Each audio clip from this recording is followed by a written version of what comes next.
So the next aspect that we're going to look at is understanding our target audience and our brand identity. It's important to acknowledge that one is a reflection of the other. So why is it actually important to identify our target audience? So when we're putting together our campaign, if we don't acknowledge who we're talking to, we end up talking to everyone. We're talking to no one. We need to tailor the message to our target audience, choose the correct distribution channels where we're going to actually meet them, which will improve engagement, build loyalty, focus our message and resources. So our brand should be both a reflection of our audience, but also a unique set of principles that we stand for. Consumer brand should have a unique point of view, a message. As I said before, people are drawn to a narrative, and having a consistent brand is about creating a consistent and coherent story that people can buy into. If our campaign doesn't tie into our brand, we'll confuse the story and confuse our customer. So let's look at how we actually identify our target audience. And the good news is no business gets to a point of creating photography without actually knowing who their target audience is, because everything else in the business has been built around that.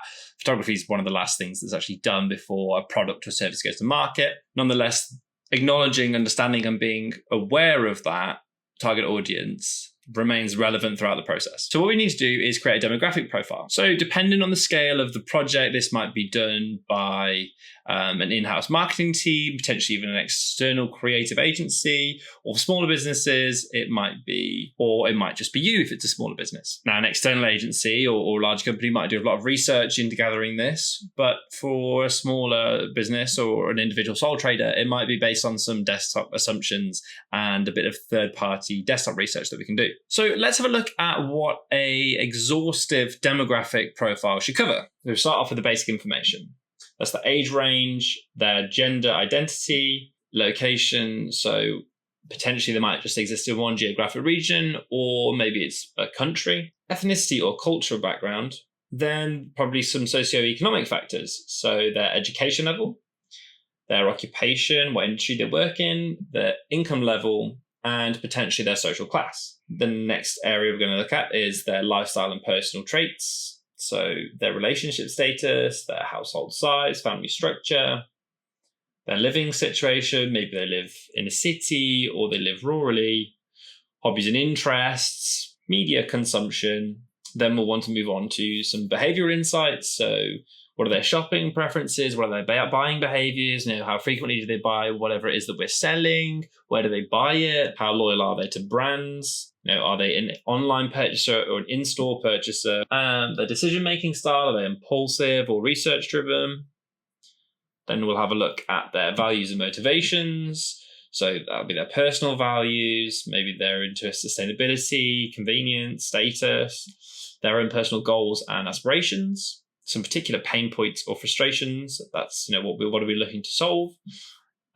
Potentially what inspires or influences them. Digital presence. So what are their preferred social media platforms? How tech savvy are they? Content consumption habits. So maybe they're watching reels, or maybe they're reading blogs or podcasts.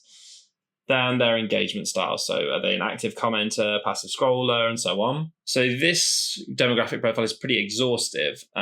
For our purposes today, we're just going to use a more condensed one where we're just looking at their age range, their gender distribution, their income, cultural values, and preferred social media platforms. So let's do that for our hypothetical project that we created at the start and our chocolate bar. So for my company, we've got an age range of 25 to 60, a gender distribution of 70 to 30% women to men. The income is middle upper. Cultural values are inclined towards visual arts, luxury goods, and tastes. And then their preferred social media platforms are Instagram, TikTok, and YouTube.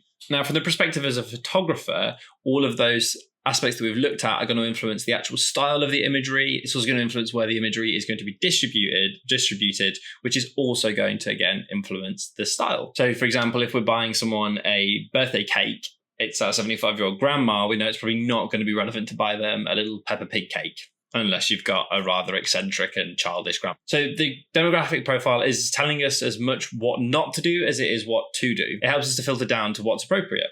So looking at my demographic profile, we know it needs to be geared to appeal to adults over a broad range, ideally towards women, but not so feminine that it's off-putting to men. So as we're the income is middle and upper, we want to convey a sense of luxury. We should display the product as being on the higher end of the value spectrum. Now we know that the cultural values are inclined towards visual arts, luxury goods.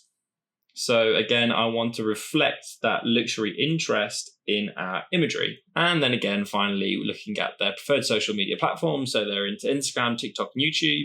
We'll make sure the content is optimized for those platforms, as it is where it will likely be distributed. So that's the first factor of this section of the project complete. Now we're going to have a look a little bit more at brand identity. So the next step we're going to look at is defining our brand.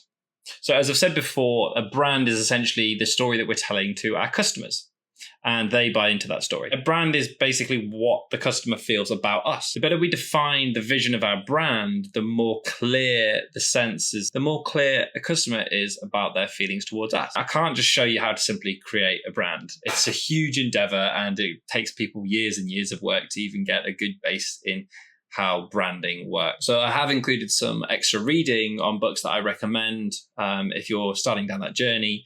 Now, some of the things you'll learn today will just give you a good background in understanding how to approach these subjects and starting to fill in the gaps of what you don't know that you don't know. But the brand is the story that is, as I keep saying, the brand is the story that appeals to our target audience. So let's have a look at defining a brand in our brief. So we have the name, which is obviously what the brand's called, the logo and visual identity. So that's the color, the font, the design style. Voice and tone, so if you think about it as a person, it's how they speak. Missions and values, so that's what the brand actually stands for. The story, so why do we exist? What's our reason? If we don't have a reason, people aren't going to buy into the authenticity of our brand. There's some experience, so how do people feel when they interact with us? Are we very serious, very straightforward, very trustworthy? Or are we a bit cheeky, a bit silly, quite fun? And then reputation, so that's what people say about us when we're not in the room. And ideally it's positive, but we want to have a definite idea of what that is.